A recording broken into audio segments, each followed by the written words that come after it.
Hi, welcome to Unit 6, Use Communication to Build Relationships. There were two assessments, 6.1 a knowledge-based written assessment with about 34 questions, 6.2 a project-based assessment that includes feedback from co-workers, 4 examples of documentation and a meeting agenda. Communication skills are arguably the most important skill that you can bring to the boarding role. You need good communication skills to fulfill the role of a boarding supervisor. So I do hope that you enjoy this unit and that you might even use material from this unit to refine your communication. So what is communication?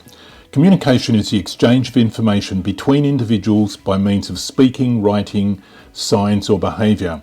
A spoken or a written message, or a sense of mutual understanding and sympathy. And you've probably been at a funeral or something where somebody comes up and puts their hand on your shoulder, and it's a way of communicating to you. Types of communication include verbal communication, non-verbal communication, written communication, listening and visual communication. The residential supervisor's role includes developing professional relationship with students and colleagues. So this means facilitating responsible behaviour, providing advice and assistance, listening to students, helping students develop their own communication skills, and frequently providing direction. All of these role activities rely on communication skills. Residential supervisors should be intentional or deliberate about refining their own communication skills. There's other dependent soft skills or interpersonal skills such as awareness of yourself and others, caring about other people or empathy, collaborating well with others, comforting people, conflict management and resolution skills. The digital era, of course, has brought a lot of changes to communication. There's new and effective ways to communicate, such as emails, instant messaging, including all the different types of instant messaging, high-tech phones that we see in some of the residential colleges in Western Australia, the social media such as personal messaging on Facebook, etc., digital displays, board, handheld radios, apps, etc. Your first assessment is asking you to assess a digital communication in your boarding residence. Is this used or not used, and how useful is it? 1 means it's not very useful. 5 means it is very useful and it's used all the time. So that's assessment question 1. When we communicate in boarding, most of this will be face-to-face, verbal, signs, etc. It may be by phone calls, emails, phone texts, phone apps, programs such as Reach or Aura. Aura was boarding wear. It might be a duty book or a day book or a journal. It might be a whiteboard. You might communicate by letters, newsletters, social media, or in meetings. So if a student is involved in an incident at school, how does the head of boarding find out? If there's a new duty roster with changes, how does the supervisor find out? If a student is unwell and upset during one roster shift, then how does the next roster shift find out? If there is a new calendar of recreation events, how do students get to find out? If the supervisor has to leave the residence unexpectedly, how does the head of boarding and other staff find out? If a student is injured in an accident on an excursion, how does the head of boarding and parents find out? So there's lots of different ways that we can communicate in boarding, and question 2 asks you to list these. So it says list all the different types of communication used in your organisation to ensure effective communication firstly, between management and residential supervisors and other residential supervisors and students, supervisors and the school, and supervisors and parents. So that's question number 2. So if you can just list down all the different ways that you would use communication in those scenarios. Just another thing here, and that is that research has shown us that relationships and communication are enhanced or improved by proximity, by closeness. So if you've got a boarding supervisor whose office is on the other side of the campus, it's going to be a lot more difficult to communicate and have an effective relationship with that person. So proximity is important. Workplace communication. So residential supervisors need to be aware of the organisation processes to be followed to address communication in their work role. And these will usually be detailed in policies and procedure documents of the organisation, codes of conduct, codes of practice, and in your letter of appointment or your contract of employment, whichever you have. Now, some organisations won't have all of these. This is question 3, by the way, but they will definitely have a code of conduct, and you should have some sort of letter of appointment, and that should have something about communication in it. Sometimes issues come up in boarding, and so when we're addressing issues, we should do this as quickly as possible. Don't leave unresolved issues because they grow, and we all know so many examples of this happening. Sometimes you may have to refer the matter to another person, a mediator, and you can use a mediation process such as restorative justice. This can be very useful in resolving issues. Good communication doesn't happen by accident, although some people are very good communicators, of course. But we should plan for good communication. We should review communication regularly. We should use devices and methods effectively. And we should identify when communication is breaking down and how we can fix it. Effective communication strategies, and that includes these: being able to recognise the communication styles of individuals and align yourself with their style. I'm going to talk a bit more about that in a moment. A knowledge of cross-cultural communication protocols and non-verbal strategies, techniques to maintain constructive interactions and remove barriers to communication. An effective communication strategy is being able to recognise the communication style or the conversation style of an individual and line your conversation style with their conversation style. This comes from a book by Charles Duhigg called Super Communicators. Duhigg states there are basically 3 conversation mindsets or types: a decision-making mindset, an emotional mindset, and a social mindset. Duhigg states that if we can align our conversation mindset with another person's conversation mindset, then this leads to effective communication. Miscommunication occurs when we're having a different kind of conversation. And so he gives this example of a husband complaining about his boss, Jim. Jim is driving me crazy. So that's the emotional mindset. And his wife responds, well, what if you just invited him for lunch? And this is a decision-making mindset.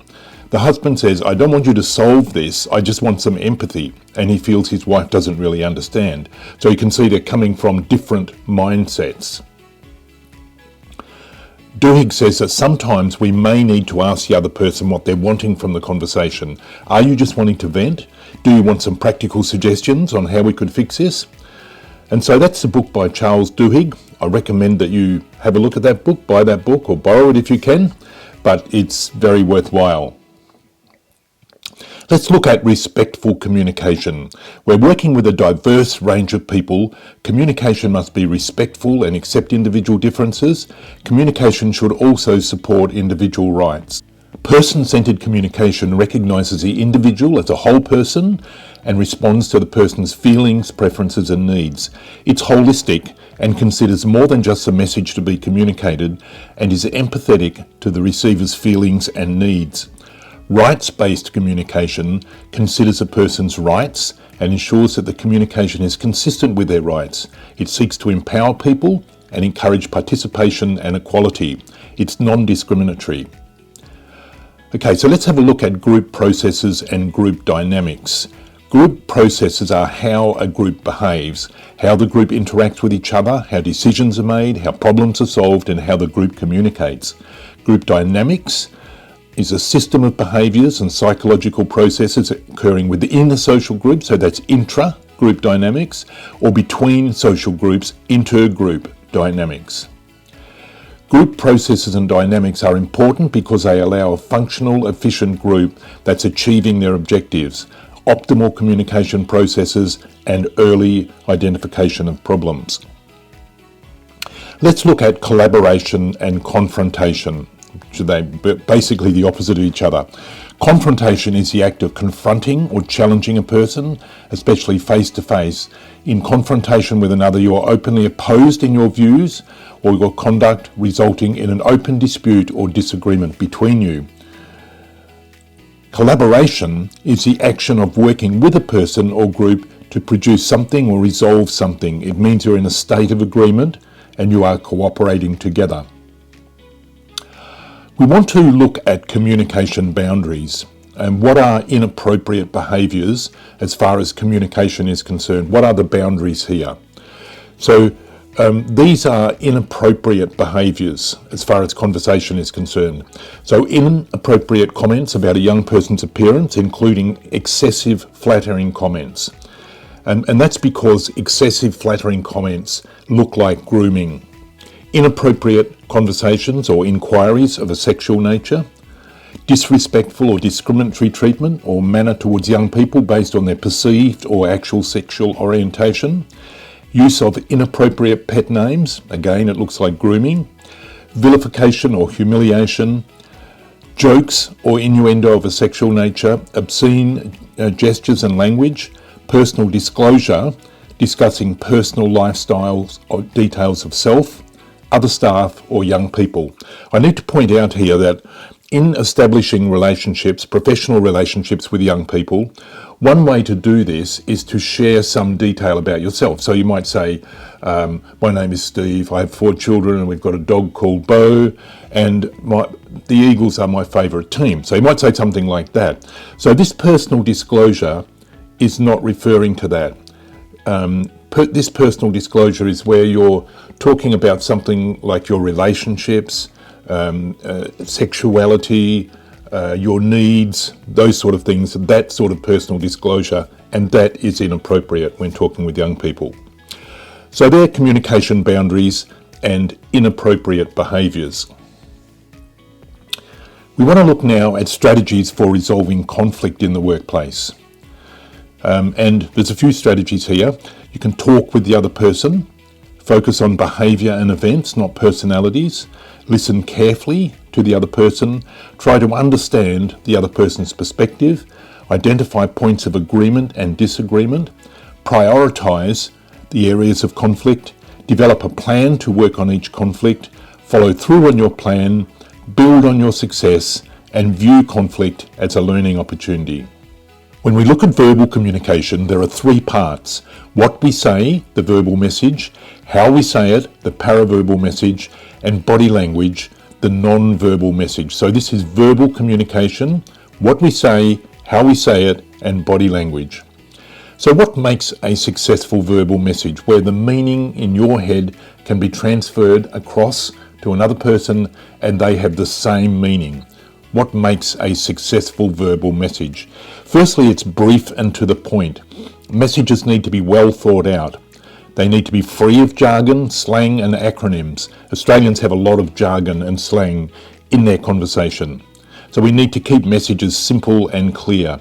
We need to use the language of the listener, the right level of complexity. And so you would have a different conversation with a young person or a young child than you would with your university professor.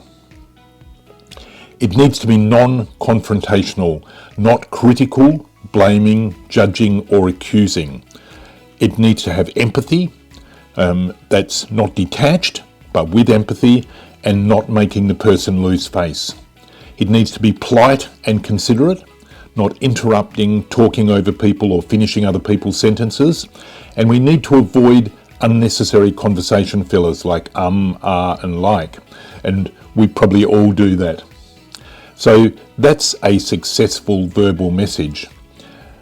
How we say the message is also important because we can change the emphasis, the loudness, the tone and speed, and all of those things can actually change our message as well. And then of course there's body language. So that's facial expressions, hand signs, eye and head movement, posture, how you hold your body, etc. Body language can put people at ease, build trust, draw others towards you, or body language can offend, confuse and undermine what you're trying to convey. So you can see that body language is very important part of our communication, and something that we need to get right. If you say one thing but your body language says something else, your listener will likely feel that you're being dishonest. You can use communication strategies for building relationship and trust, and it's things like being discreet and always keeping confidences. There's some confidences that we can't keep, of course, and they would be things like mandatory reporting issues. Also share our own experiences. So if a young person is having difficulty or problem with something, you might say, yes, well, that happened to me when I was younger and this is how I dealt with it. Admit your mistakes when you've made a mistake, and sometimes we're going to have to apologise to young people. Next, we want to look at listening. And listening effectively is very important in our roles as boarding supervisors. So how do we listen effectively? Here's some strategies. Face the speaker and maintain eye contact. Be attentive but relaxed. And we use this word called to attend. So to attend means to be present, to give attention, to apply or direct yourself, to mentally screen out distractions. Don't interrupt or don't impose your solutions. Wait for the speaker to pause to ask clarifying questions. Ask questions only to ensure understanding. So what that means is that when we're having a conversation and we ask a question, it should be to help us understand. It shouldn't be, something divergent that's not really consistent with where the person is going. Give the speaker regular feedback, and you can do that with body language or, small comments, oh yes, and nodding and that sort of thing. Pay attention to what isn't said as well, to the non-verbal cues or the body language. And there's a little survey here, which is question 14, and it's asking, how do you do these things? And then, what could you do to improve your listening? We want to look at communication barriers, and communication barriers are things like physical barriers. So, we learned before that proximity is important to relationship and communication.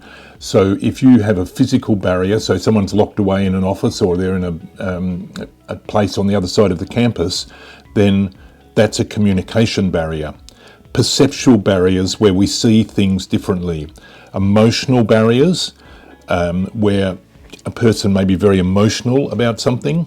Cultural barriers, language barriers, gender barriers, interpersonal barriers, and message style barriers. So that's where your message might be a blaming type message, or a interrogating type message, or a you type message, and that brings up a barrier that stops that communication.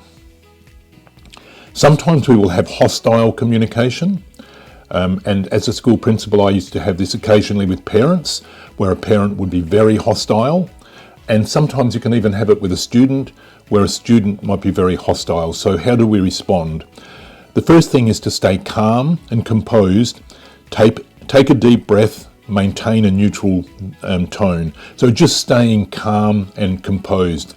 Acknowledge their emotions, show empathy to the person. You might say something like, I can understand you feeling like this, I would probably feel the same. Something like that, just showing empathy. Clarify and understand, ask questions, paraphrase, that means repeating back to them what they've said, but paraphrasing it. Stay professional, avoid personal attacks, use I statements, set boundaries, defining what is acceptable behaviour. So you might say, look, we can't really continue this conversation if you're going to continue to shout at me, or if you're going to swear, that sort of thing. Offer solutions, problem-solving approach. Sometimes you need to know when to walk away, and through all of these things you need to be able to stay safe. So you might need to take a break, you might need to walk away from the conversation and come back to it later. Follow up, recap and confirm. And so in hostile communication, stay calm and composed, acknowledge the emotions, clarify and understand, stay professional, set boundaries, offer solutions, know when to walk away, and follow up. So next we want to look at motivational interviewing.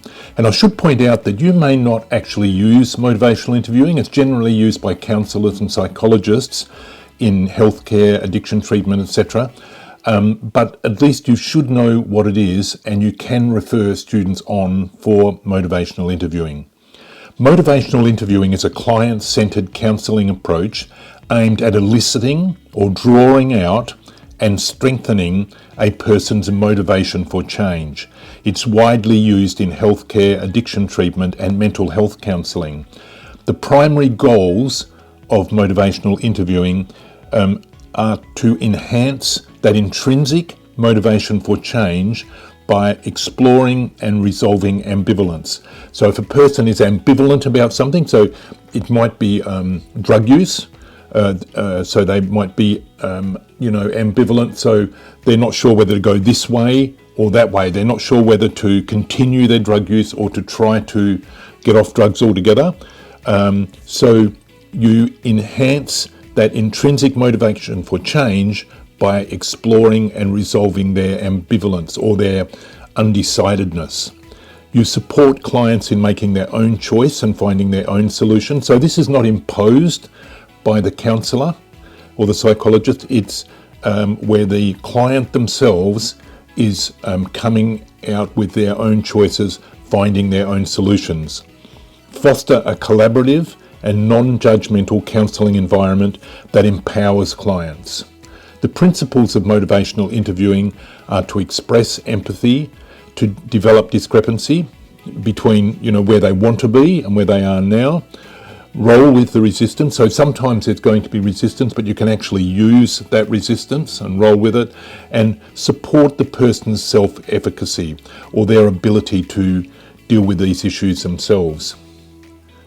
Motivational interviewing techniques include a lot of open-ended questions, affirmations, or supporting what the person says, reflective listening, where you're repeating back to the person what they've said, and summarising. So they're the sort of techniques that are used in motivational interviewing. And you can see that this is quite a strong, powerful process because what it means is that when a person comes to a solution, they actually own it because they've come to it themselves. So it's quite a powerful and useful technique. All right, so we want to look now about culturally appropriate communication. And this is important again in boarding because very often we're dealing with staff and students from other cultures. So what are some strategies that we can use? Firstly, educate yourself about other cultures. Research, learn about cultural norms, values, communication styles of the people you're interacting with. Understand their history, traditions, and social customs. So, just educate yourself. Familiarise yourself with key phrases and the correct pronunciation of names and places. A basic understanding of language can show respect and willingness to engage. Be aware of non-verbal communication. Body language, recognise that gestures, eye contact, personal space and facial expressions can vary very significantly between cultures. E.g., direct eye contact might be seen as a sign of confidence in some cultures, but disrespectful in others. Touch and proximity. Understand the norms regarding physical touch and personal space. Some cultures may value close proximity and touch, while others might find it intrusive. 3. Adapt communication styles. Direct versus indirect communication. Some cultures prefer direct or explicit communication, while others rely on context and non-verbal cues to convey meaning. So it's like an indirect communication. Formality and hierarchy. Be mindful of the level of formality expected in different cultural settings. Addressing people with the appropriate titles and showing deference to elders and authority figures is essential in many cultures. Active listening. So demonstrate that you are listening by nodding, summarising what's being said, asking clarifying questions. This shows respect and it helps avoid misunderstanding. Empathy. Try to see situations from the other person's cultural perspective. This understanding can bridge gaps and foster a more meaningful connection. Be flexible and patient. Be prepared to adapt your communication process based on feedback and dynamics from the interaction. Cultural norms are not rigid and they can vary quite a bit in a single community. Patience. Allow for extra time and be patient, as communicating in different cultures may require more effort and more time. Seek feedback and reflect. So ask for feedback to understand how effective the communication is and what improvements can be made. This can be done through direct conversation or through observation of reactions, how a person is reacting in the communication. Reflect on your interactions to learn from them. Consider what went well and what could be improved. Avoid stereotyping. So recognise that cultural norms do not apply to every individual, so avoid making assumptions based on cultural stereotypes and treat each person as an individual. Respect diversity. Embrace diversity within cultures. Use clear and simple language. Clarify. Use clear, simple language, especially when there's a language barrier. Avoid slang, idioms or jargon that may not translate well. Visual aids. Use visual aids like charts, diagrams or gestures to support communication and to ensure that the message is understood. And build relationships. So personal connections. Invest time in building relationships. Many cultures place a high value on personal connections and trust. Cultural sensitivity. Show genuine interest and respect for the cultural backgrounds of others. Celebrate cultural diversity and strengthen relationships. And cultural appropriate communication, seeking cultural mediation if necessary. So sometimes you might need a cultural broker or mediator where there's significant cultural difference. So, consider involving a cultural mediator or interpreter. So that's culturally appropriate communication. There's a fair bit in there, but it's worth going back and having a look at it if you can. Educate yourself about other cultures, be aware of non-verbal communication, adapt communication styles, listen actively and show empathy, be flexible and patient, seek feedback and reflect, avoid stereotyping, use clear and simple language, build relationships, seek cultural mediation or cultural brokers if necessary. Sometimes we'll need to use interpreters, language interpreters or translators. You can use local brokers, and these might be staff members or people who who can help with interpreting. You can use the National Translating and Interpreting Service, NTIS. Google Translate, of course, is very helpful, and you can just develop rapport and ask people directly. We're going to move on now to look at making presentations to parents, community, etc. And quite often heads of boarding, and sometimes also boarding supervisors, will have to go out and meet with parents or parent groups or community groups and present material to them. And there's a few little strategies here. It's important to know our audience, to structure our presentation, to have good content preparation, to keep things concise, use visual aids where possible, and obviously I prefer using PowerPoints and data projectors, etc. Practice your delivery, engage the audience, so make sure that they're engaged and part of the conversation. The technical considerations, such as a data projector, having questions back from the audience, and then having follow-up material that they can take away. So it's important that we use these in presentations to parents, community, etc. Our presentations should be professional. They should look professional and be professional. So an example outline for a presentation might be an introduction, a school overview, special programs, student life, facilities, success stories, conclusion, question and answers, and follow-up. So that might be an example outline. You might do it a little differently. You might like to talk about the school history, the school ethos, residents' traditions, those sort of things. but that's a sample outline. When you're presenting to parents or groups in the community, there are some things that you do not do. Do not overstate. So for example, you might say, if you send your student to our residence, he'll go on to year 12 and then university, when in actual fact, the student may not do that. So do not overstate. It's better to under-promise and over-deliver. Do not focus on problems and negative issues that have occurred in the past. All residences have problems and things they wish hadn't happened, but these don't need to be mentioned in a presentation. So they're the do nots for presentations.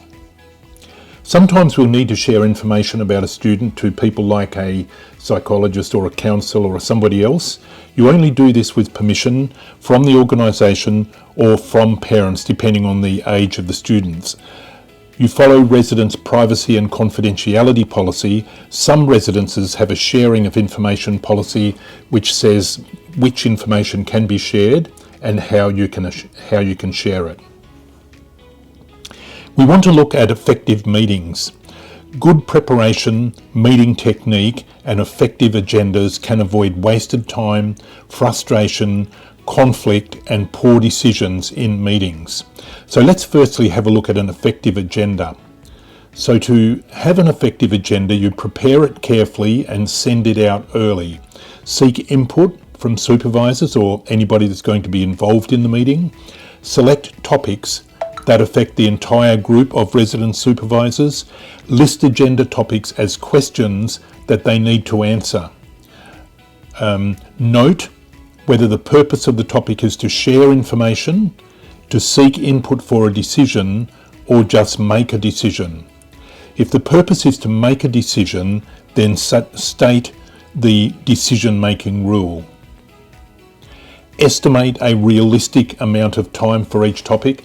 So you can do this just by seeing how many topics you've got, work out how many people might speak to that topic, and then you'll know how much time to allow for each topic. Propose a process for addressing each agenda item. And remember, we said that you put these in terms of questions. So instead of just having an agenda item, the cleaning of the bus, you might put that in as a question which says, how do we clean the bus, or who is responsible for cleaning the bus, so that it's a question rather than just an item. Specify how supervisors should prepare for the meeting. What should they do before they come to the meeting? What should they bring to the meeting? Is there stuff they need to read before the meeting? Identify who is leading each topic, and make the very first topic to review and modify the agenda as needed. So that's about having an effective agenda. To ensure that a topic or an issue is fully explored in a meeting, you can do these things. Give prior notice of the topic or issue. Make sure that you've got a very effective agenda design. Allocate enough time for the topic. Keep people on topic and not drifting off onto other subjects. Ask staff to prepare, bring ideas, information and solutions. Make sure everybody has a chance to contribute. Question 4 asks which of these will help you fully explore a topic or an issue in the meeting. And you can probably see there's a couple in there. It's good to have them. For example, having a good venue. It's important to have a good venue, but does that help you fully explore a topic or an issue in a meeting? So that's question 24. Question 25 is about planning a meeting to discuss the possible changes to a student phone, internet or social media policy. And so it's asking who will be affected most by the changes, who would you invite to the meeting, and tick any that you would invite to be involved in the meeting. And then you do an email out to staff. And it could be something like this. Good morning, boarding staff. As you are aware, we've been developing a new student internet and social media policy.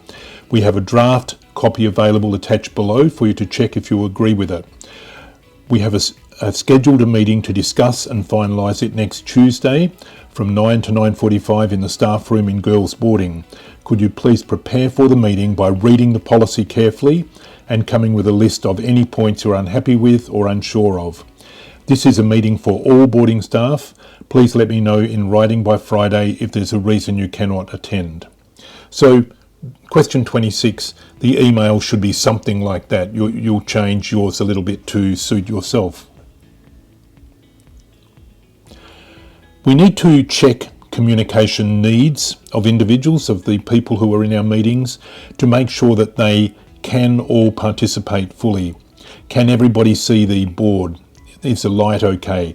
Can everybody hear each other? Remind people to speak up. If people have got hearing disability, then they may sit closer to the front, that sort of thing. Are there any language barriers, other barriers, shyness, special problems, etc.? There may be special needs or barriers that prevent people from participating fully. So that could be things like a language barrier, hearing difficulties, shyness, nervousness, a speaking impediment, lack of confidence, and so on. You can probably think of other special needs or barriers as well. Then we want to look at sorting conflict or dealing with conflict in a meeting. How do we deal with conflict in a meeting? So here are some steps. Stop the meeting briefly, remain calm and identify the cause of the conflict, agree on procedures, one person speaks at a time, no accusations, no personal attacks, etc. Give more thinking time, write down the concern and the desired outcome, identify the basic facts, concerns, and agree on these, brainstorm things and share them in discussion, identify possible solutions agreeable to all. If disagreement is still there, if there's still conflict, you could form a subgroup to go away, study the issue in more depth, and then come back with some proposed solutions. Question 29 asks how your organisation keeps minutes or makes records of important decisions in meetings. And most organisations will have an agenda, and then the minutes look like the agenda filled out with the notes, what actually happened in the meeting. So somebody types those up and then distributes those to people who were at the meeting or people who need to get those minutes. Next, we're going to look at negotiation and the negotiation steps. The steps are preparation, building rapport, exchange of information, bargaining, problem solving, agreement and closure, follow up, and so they're the different steps, but let's just unpack them a little bit. So in preparation, if you're negotiating with somebody, in preparation, you would research and gather information and set very clear objectives about what you're trying to achieve out of this negotiation. You'd build rapport, establish a positive tone, and listen actively. You would exchange information, present your case, and then ask open-ended questions to the other party. You would bargain. So this would be a collaborative approach. There would be concessions and trade-offs, and you have to work out, what are you willing to actually trade off? There would be negotiation steps of problem solving. So address issues, not personalities, and try and overcome impasses. And then agreement and closure. Summarise the key points, document the agreement, and then implement the agreement and reflect and learn in follow-up. With this, we should also look at these additional strategies, and that is just using our emotional intelligence in the way that we talk to people, making sure that there is cultural sensitivity towards people from other cultures, and just making sure that we use ethical standards at all times in our negotiation. Next, we want to look at assessing our communication.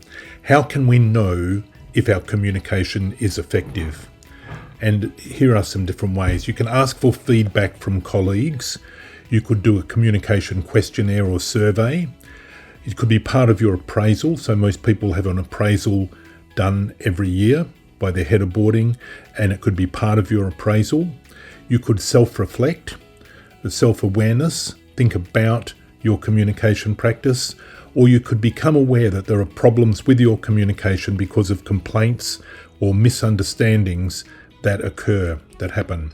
So these are different ways that you could assess your communication, or you could have somebody else feed back to you about your communication. The next assessment is number 32, and it's about completing a table to indicate the impact on interpersonal communication of communicational styles and techniques. So we want to look at the style and technique, and then if it's used well or if it's used poorly, and what is the impact. So let's have a look at these. Effective communication: the message is received and understood with clarity and purpose. If it's used well, then the sender and the receiver feel satisfied, the receiver is informed. If it's used poorly or not at all, then the sender and receiver are dissatisfied, the receiver is not informed, or the receiver could be confused. A person-centered approach: if it's used well, there are improvements in safety, quality of care, and improvements in students' and staff satisfaction. If it's used poorly or not at all, there's no improvement in safety, quality of care, and the student and staff satisfaction is poor. There's no student and staff satisfaction. Rights-based approaches: the consideration of a person's rights to empowerment, participation, equality, and non-discriminatory communication. No consideration of a person's rights, less empowerment, less participation, equality, non-discriminatory communication. Cross-cultural communication: if it's used well, cross-cultural barriers to communication will be addressed and reduced. If it's not used well, then there are barriers to communication because of cultural differences. Non-verbal communication can help convey a message and can put people at ease, build trust and draw people towards you, can offend, confuse and undermine what you're trying to communicate if it's done poorly. Group processes and dynamics: the group is very effective in communicating and achieving goals if this is done well. Group processes and dynamics: if it's not done well, the group is not effective in communicating and achieving goals. Motivational interviewing versus a coercive approach. So if this is done well, motivational interviewing, the receiver has ownership of the decisions made and is more likely to proceed with a decision. That's because they own it. If it's not done well, the receiver does not have the ownership of the decision made and is less likely to proceed. Collaboration versus confrontation: if this is done well, there's agreement and cooperation between people communicating. If it's not done well, then there's disagreement and dispute between people communicating. Okay, so let's look now at letters, letter format. And how do we set a letter out? I know people don't use letters so much these days, but sometimes you will have to use a formal letter. You might be applying for a grant, writing to a parent, asking for something, and then you set a letter out like this. So the letter is set out with your name and address at the top, then the date, and then the receiver's name and address after the date. Between the addresses there should be a gap.